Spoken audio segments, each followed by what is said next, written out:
Say 585 pages, but also an incredibly important document for the future relationship of the UK with the EU and on our future rules and regulations. One of the key things we've been talking about is set out here in this joint statement about the draft withdrawal agreement containing this protocol that the Northern Ireland would have a legally operative backstop, including a single customs territory between the European Union and the United Kingdom. Now, it says that neither the EU or the UK wants this to enter into force, but if it does, what does it mean?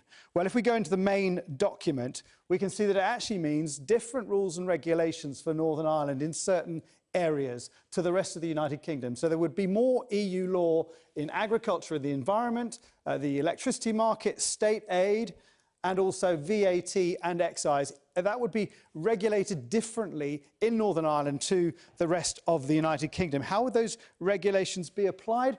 Well, I think this statement will alarm some people, particularly the Brexiteers.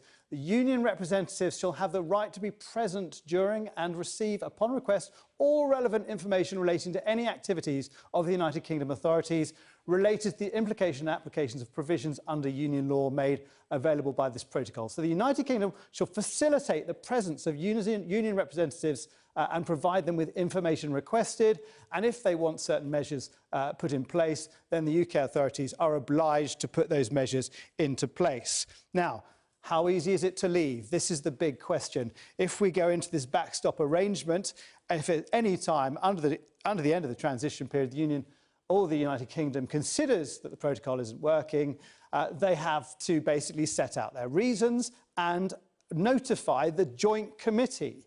Now, what it says then is that, I think this is really the key bit, that the Union and the United Kingdom decide jointly within the joint committee that the protocol in whole or part is no longer necessary to achieve its objectives. So there is no unilateral way for the United Kingdom to get out of the backstop. Now, that makes it harder to leave this agreement than it does to leave the EU. If you imagine when you want to leave the EU, you've at least got Article 50, which you can actually apply that unilaterally.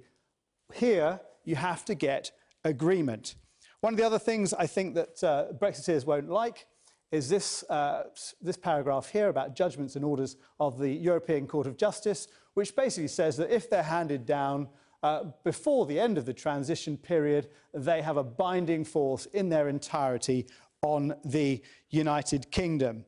Now, let's just go back to that original joint statement to end. And if we look at the bottom of it here, I think this is another key issue. On the issue of trade and goods, negotiations have agreed in principle for a comprehensive arrangements creating a free trade area and combining deep regulatory and customs cooperation, building on the single customs territory provided for in the withdrawal agreement. But both sides, whilst they wish for this trading relationship to be as close as possible, it talks about here balancing the rights and obligations of the integrity of the European single market and customs union with the development of the United Kingdom's independent trade policy, and that will be subject of the future trade relationships. That key issue about our future trading relationship with the EU has not been decided. So whilst all these other things have been discussed and decided and will be signed up and sealed in this document agreement, the key thing that the UK is trying to negotiate with Europe actually